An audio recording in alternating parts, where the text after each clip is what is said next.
മാതൃദിനമായിട്ട് ആഘോഷിക്കുകയാണ്. നമ്മുടെ അമ്മമാരെ പ്രത്യേകമായിട്ട് ഓർക്കാം. അവരുടെ കർത്താവിനെ സമർപ്പിച്ച് പ്രാർത്ഥിക്കുവാനായിട്ട് പ്രത്യേകം ശ്രദ്ധിക്കാം.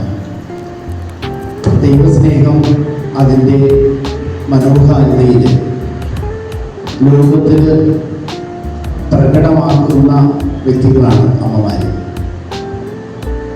ദൈവസ്നേഹം അതിൻ്റെ പ്രകടമായ രീതിയിൽ, ലളിതമായി മനുഷ്യർക്ക് മനസ്സിലാകുന്ന രീതിയിൽ നൽകുവാനായിട്ടുള്ള വലിയ പ്രത്യേകത അമ്മമാർക്ക് ഉണ്ട് എന്ന് നമ്മുടെ അനുഭവങ്ങൾ നമുക്ക് മനസ്സിലാക്കി തരുന്നു. നമ്മുടെ കുടുംബങ്ങളിലെ എല്ലാ അമ്മമാരെയും കർത്താവിനോട് നമുക്ക് സമർപ്പിക്കാം. ദൈവസ്നേഹത്തിന് വാഹകരായിട്ട് ജീവിക്കുമ്പോൾ ദൈവസ്നേഹം പകർന്നു കൊടുക്കുന്നതിൽ അവർക്ക് ഒരിക്കലും വീഴ്ച വരുത്താതിരിക്കുവാനായിട്ട് അവരെ സഹായിക്കണമെന്ന് നമ്മൾ പ്രത്യേകം പ്രാർത്ഥിക്കുവാനായിട്ട് ശ്രദ്ധിക്കാം. നമ്മുടെ ഇടവയിലുള്ള KFCWയുടെ നേതൃത്വത്തിൽ ദിവ്യയുടെ നേതൃത്വം നടത്തപ്പെടുമ്പോൾ എല്ലാ KFCW അംഗങ്ങളെയും പ്രധാനമന്ത്രി പ്രത്യേകമായി സമർപ്പിക്കാം.